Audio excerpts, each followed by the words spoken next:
Hello, good people. It is Todd Shannon, data scientist, social commentator, sayer of true things, but I still get buckets.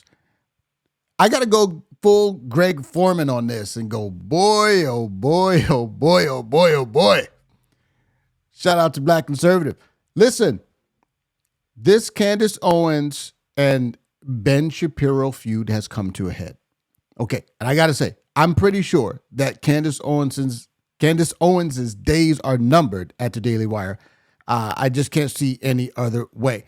Now, I just want to bring you up to speed because I think many people don't understand the whole nature of this. And if you haven't heard about it, basically, Ben Shapiro has recently condemned some of Candace Owens' comments and behaviors with respect to the Israel-Palestine conflict. Let's have a quick look here.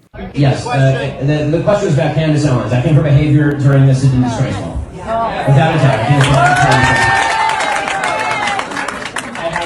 can't close that. Yeah, I mean, she still works for my company. And I think she's been absolutely disgraceful. I think that her faux sophistication on these particular issues has been ridiculous. It's not faux sophistication, it's ridiculous. Everybody can see the moves that she's making and the things that she's saying, and I find them disreputable. All right, so you saw that, and if you couldn't hear it, the audio was kind of bad. Basically, Ben Shapiro was saying, I find Candace Owens' behavior to be despicable, disreputable.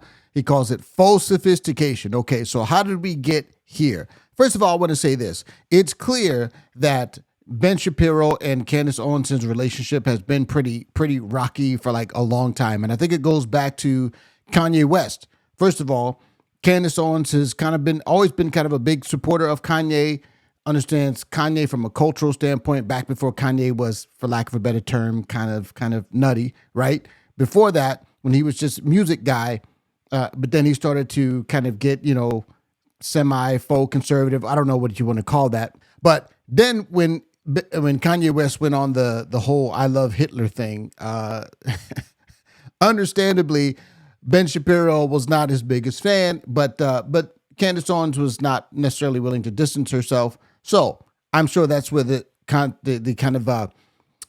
of conflict sort of started. But now it's reached a full head, and now Candace Owens is saying things that I think, from my perspective, I think Ben Shapiro has a right to feel some kind of way about, and I think Candace Owens has really been out of her depth. Candace Owens rose to prominence because she was Black conservative speaking on American political issues with respect to race.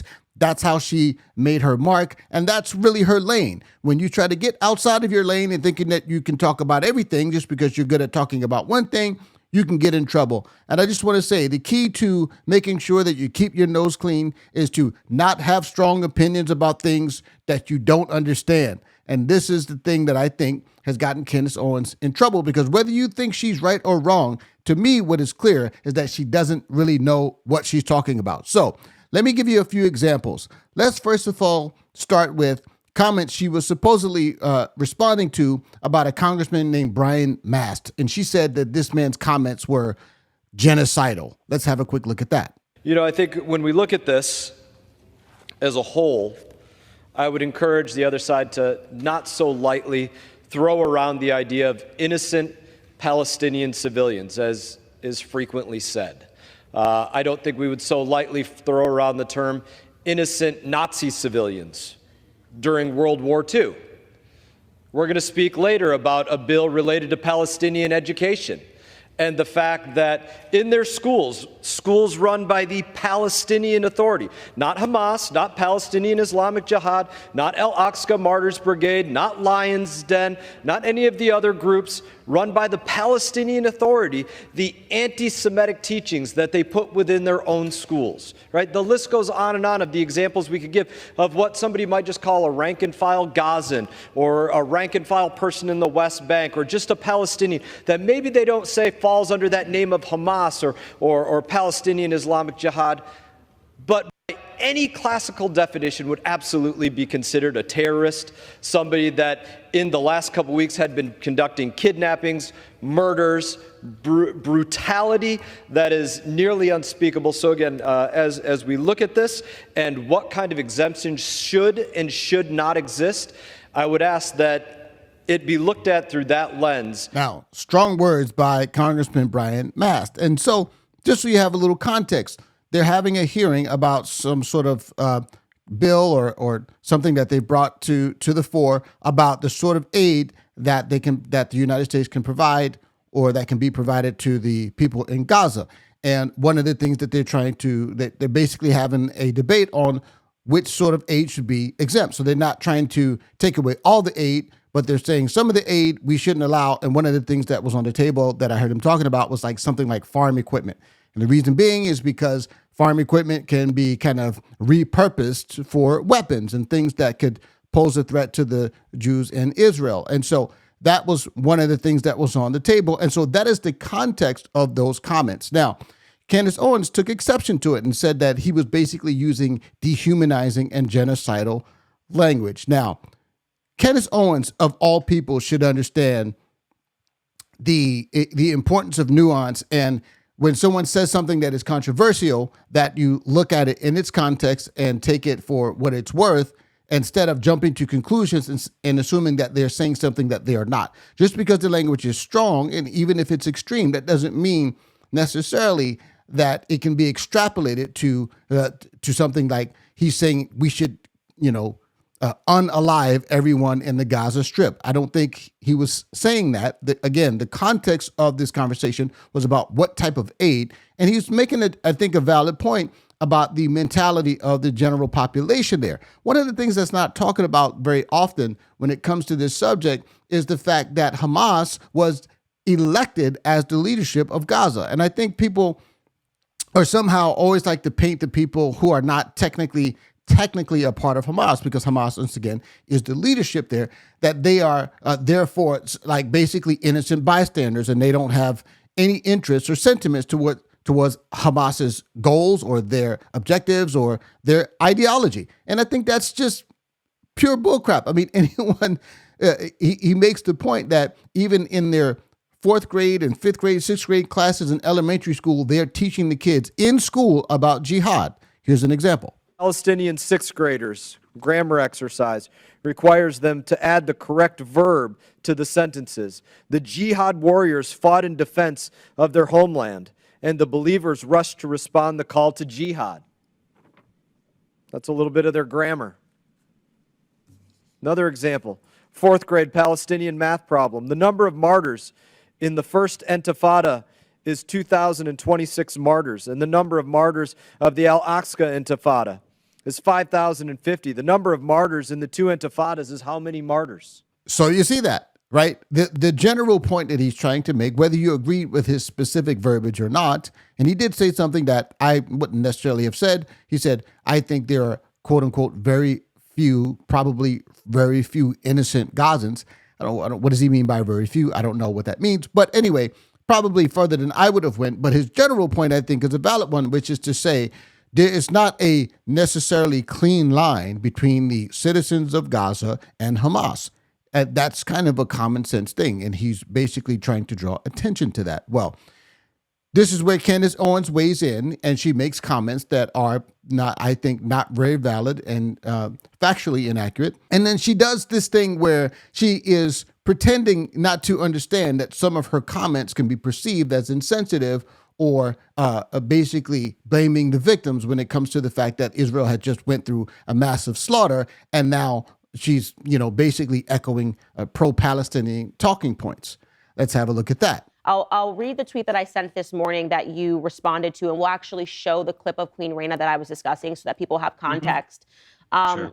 So I tweeted that I agree with Queen Rania's assertion that anti-Semitism is being weaponized in order to silence critics and bully people into compliance.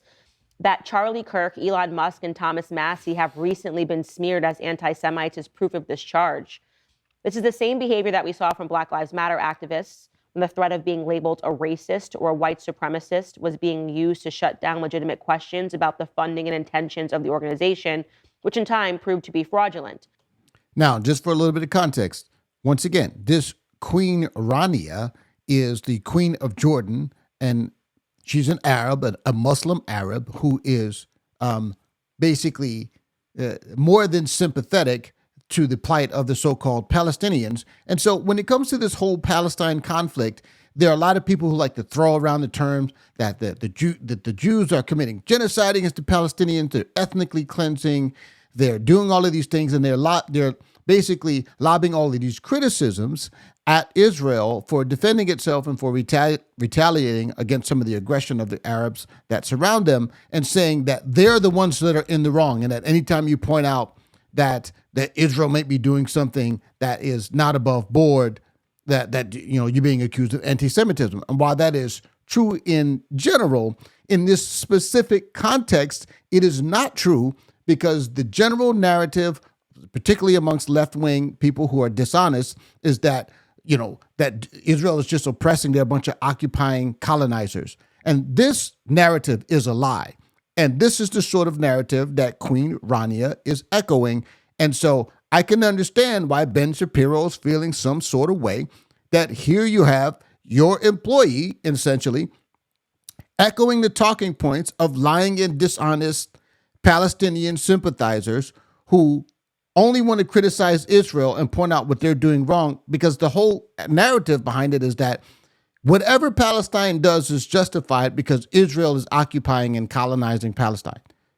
That narrative, in my opinion, is a lie, okay? And I understand why Ben is not having it. Now, I'm not going to go through the whole thing, but here's the thing that I just want to say. Candace is truly out of her depths, right? She is saying things that aren't true. She, in essence, she has thrown rocks and hidden her hands. With respect to the things that aren't true, she's making the claim that Congressman Brian Mast was using genocidal language. That's a lie. That's the same sort of thing that people do to her. It's amazing to me that she, a person whose words and comments have been taken out of context, like, for example, when she said something about Hitler being a nationalist or something like that. She was saying, well, there's nothing wrong with nationalism per se. It's just that when Hitler was doing XYZ, that's where he got wrong. And then people tried to say that she was sympathizing with Hitler. You see, this is the reason why I don't kind of give Candace the benefit of the doubt here, because Candace is a talking head. She is paid to say things. And when people are dumb, I have sympathy. But when they play dumb, that just makes me mad. And Candace, to me, is playing dumb. She is saying things that I think, once again, what she accused Brian Mast of, I think is not factually accurate. But then her echoing the sentiments of Queen Rania and then not understanding why people have a problem with it is, to me, it's pretending to be dumb. And I think this is beneath her. If you watch this interview, basically, she has this conversation with this comedian named, his name is Ami. I forget his last name. Anyway, he's a Jewish person. He's actually pretty funny. He does a good Jordan Peterson impersonation. But she is thoroughly outclassed in this conversation that she's having with him. And I just want to show you an example of it, once again, because she doesn't understand this topic and she doesn't understand what she's talking about.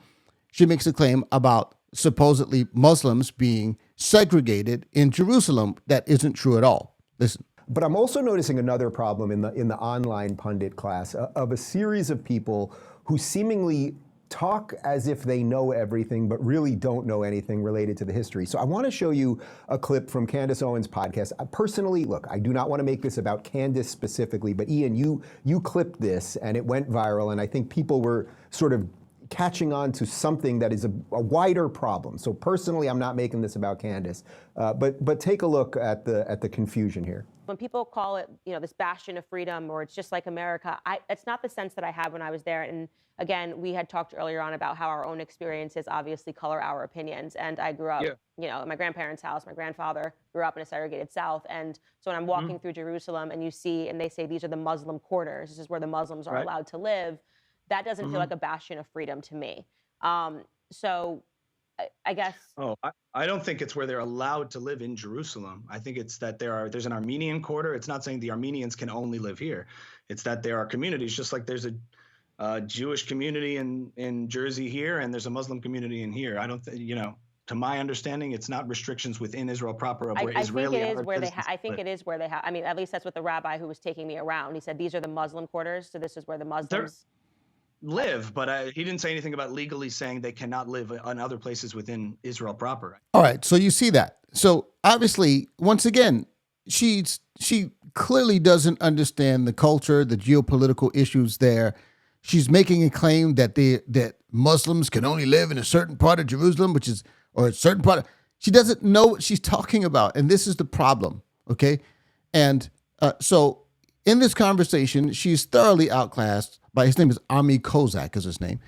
She's thoroughly outclassed by Ami. He's informed by the issue from the issue. He is a Jewish person. He knows people that live there, and so he understands what's going on. And so, to me, where Candace gets it wrong is that instead of having this conversation with a tone of curiosity, she comes out with these, like, I'm trying to be nuanced. I understand you're trying to be nuanced, but you can't be nuanced about something that you don't understand, right? And to me, if she would have been asking questions, and I guess she's saying, well, anytime someone asks a question, then they're accused of being anti-Semitic. And I think I think that's also a bit disingenuous, because what is clear to me is that Candace is trying to, I think in many ways, kind of validating a lot of the talking points of some of the people who are pro-Palestine, which I think, and in my opinion, this is my personal opinion, is that they're incorrect. And she is echoing some of the sentiments of the people who don't think Israel really have a right to be in the land of Israel, don't think that the Israeli state should exist. And I think that naturally that's going to cause some friction between you and your boss. And it's not that she's not entitled to her opinion, but at least have those opinions be based on something that is factual and true. If you understand the history of this conflict, in my opinion, is so very clear that there's one group who wants to kill the other, and there's another group who has been willing to compromise on many situations, and they haven't been able to reach a deal because the Arab Palestinians don't want peace. They don't want to run their own state. They want the Jewish people to die. Now, there's a lot more to go to this story. I recommend that you watch this conversation that Candace has with Ami Kozak, because it says a lot. Even with Candace trying to draw some moral equivalence between basically the IDF retaliating and some of the deaths of Palestinian children resulting from that, and what Hamas did. What's really interesting to me is that, and I want you guys to weigh in on this. I would like to know your position.